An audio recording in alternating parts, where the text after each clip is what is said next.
रोग निवृत्ति के लिए तुम्हारा ब्रह्मचर्य बहुत बड़ी औषधि है।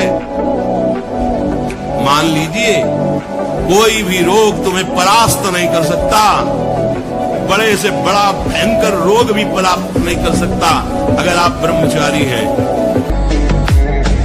मन, प्राण और वीर, ये तीनों का एक तारतम्य है।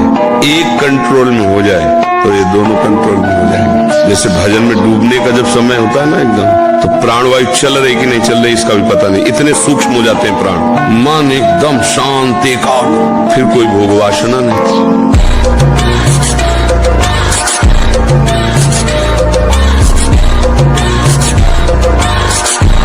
40 किलो अन्न पचाने के बाद वो जब ठीक से पच जाएगा तो एक बार जो आप हस्तमैथुन करके वीर्य नष्ट करते हैं वो, और आप दिन में 4 बार करते हैं, आपकी हालत क्या होगी। और यही नहीं कि इसमें केवल पुरुष ही, साफ चाहे बच्चा हो चाहे बच्ची हो, जो इन गंदी आदतों को स्वीकार करेगा वो नष्ट नहीं हो जाएगा, क्षमता नहीं रह जाएगी। चाहे आप जिस अवस्था को, व्यायाम जरूरी है, तुम्हारी इच्छा ही खत्म हो जाएगी हस्तमैथुन करने की। लगाओ जरा दंड बैठक लगाओ।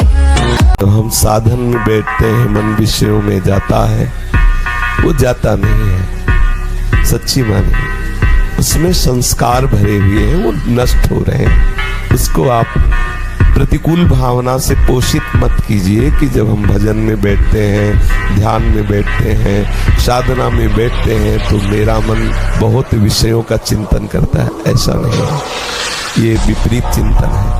हमारे मन में जो बसी हुई वासना है वो उस समय निकलती होती है। आप देखो एकाग्रता, आप जितनी एकाग्रता करेंगे उतने विषय चिंतन दिखाई देगा।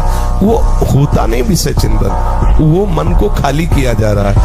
तीसरी बात, उसको बहुत अधिक व्यायाम और प्राणायाम, अगर अखंड ब्रह्मचारी रहना है तो अत्यंत आवश्यक है। तीसरी बात कि कम से कम 30 मिनट दंड बैठक आदि, फिर इसके बाद 30 मिनट आसनों का अभ्यास। जो ग्रंथ निकला है, कई योगियों ने निकाला है आसनों का, इस तरह के आसन, इस तरह का।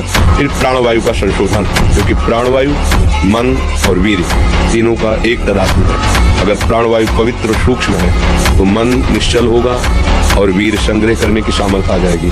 वीर को संग्रह करना बहुत कठिन बात है, तो इससे मन को बार बार भगवान के नाम में लगाना, संतों की जो महामहिम उनके चरित्र हैं उनको श्रवण करना, इससे हमारी भावना सदैव संयम की तरफ बढ़ेगी।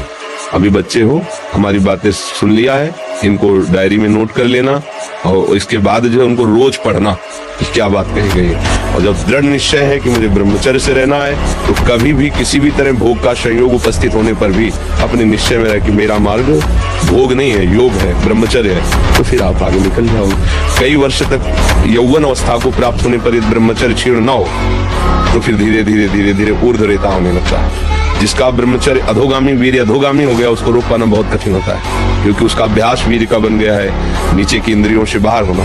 और जिसने उसको रोक लिया है फिर ऊर्ध्वगामी होने लगता है। शांति, गंभीरता, आनंद, भजन में एकाग्रता, संकल्प में दृढ़ता, संकल्प सिद्धि, ये बहुत प्रकार की दिव्य लाभ वृत्तियां ब्रह्मचर्य से जागृत हो जाती है। पहली बात, कसम खाना होगा, दृढ़ निश्चय करना होगा, मैं किसी भी तरह से वो क्रिया नहीं करूं। दूसरी बात, ऐसा दृश्य, ऐसे लोगों से वार्ता, ऐसा संग जो हमारी उस क्रिया को करने के लिए प्रोत्साहन दे, वो छोड़ना होगा।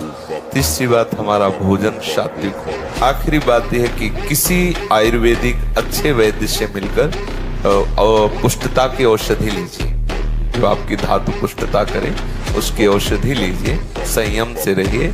कई महीने तक आपको बिना किसी चेष्टा के दोष दिखाई देगा, बिना किसी चेष्टा के पात भी दिखाई देगा, धातुपात होना।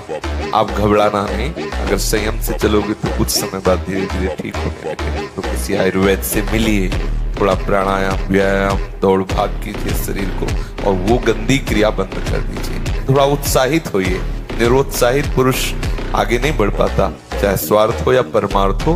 तो उत्साह संपन्न बनिए, आप पुनः वैसे ही ठीक हो जाएंगे, पुनः मानसिकता ठीक हो जाएगी। पहले वृंदावन में तुम एक नियम लो कि मैं वो क्रिया नहीं करूंगा।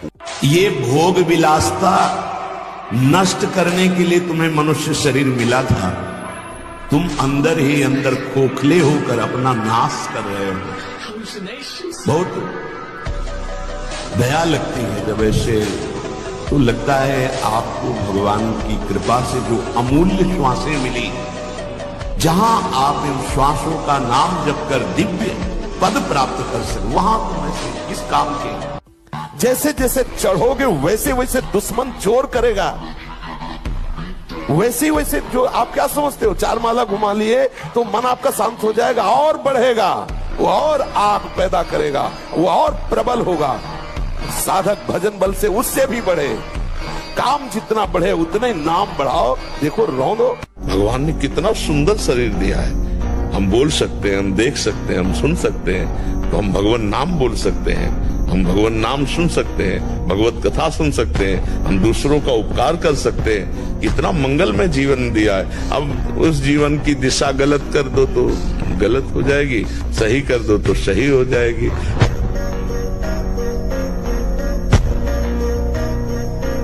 एक शराबी का उपदेश हमें जीवन भर याद रहा है। वो यही कहता था, तिल तिल काटी गई मूर्ति कभी टूटी नहीं, तू बाबा जी बना कभी टूटना नहीं। हम उस समय बच्चे थे, वो जीवन भर रखा। ये बात अच्छे से समझ लो, अच्छे से। इस सुख का प्रलोभन देकर बांधती सुख है नहीं, क्योंकि आप उपासक हो। जब सुख में उतरोगे तो कितने दिन फिर आपको घृणा होगी कि अरे धिक्कार हमारे जीवन, फिर लौटने का चांस नहीं रहेगा।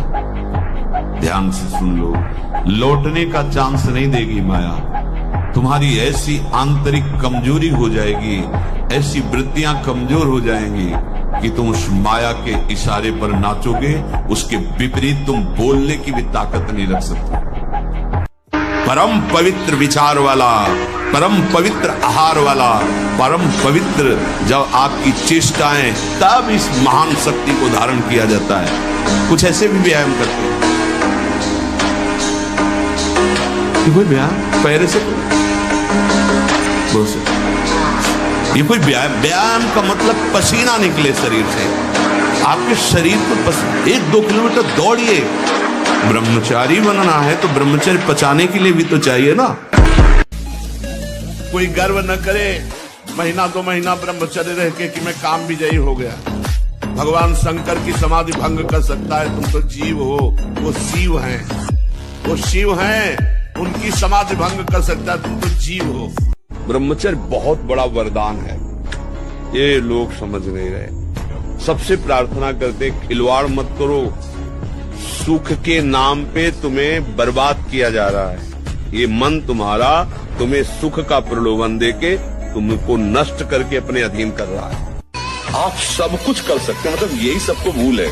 ये तो किसी किसी के भाग्य में लिखा होता, कुछ नहीं। तुम जो चाहो अपना भाग्य बदल सकते हो, ये मनुष्य शरीर जो चाहो कर सकते हो। भगवान को जब प्राप्त कर सकते हो तो क्या नहीं बन सकते हो। नाम जप करो, अच्छे आचरण करो, अच्छा भोजन करो, व्यायाम करो। नाम समस्त सांसारिक जालों को काटने वाला है। जिन जालों में आप फंसे हुए ना, सुमिरत समन सकल जग जाला, समस्त संसार के बंधनों को काट देगा नाम। काल का भी महाकाल है नाम।